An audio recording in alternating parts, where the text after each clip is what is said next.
SAT math question of the day.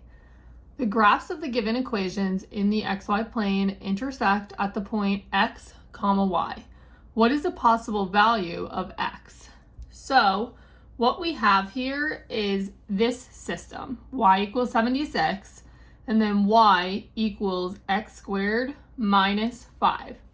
We know that at the point of intersection, the y values are equal.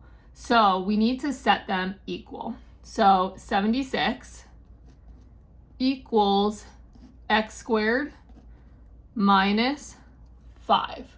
So that is step 1. Now we need to solve for x. So to do that, we want to get all of the numbers on one side. So do plus 5 plus 5. Now what we're going to get is 81 equals x squared. Now we need to solve for x, so we need to take the square root of both sides, and we're going to get x equals plus or minus 9.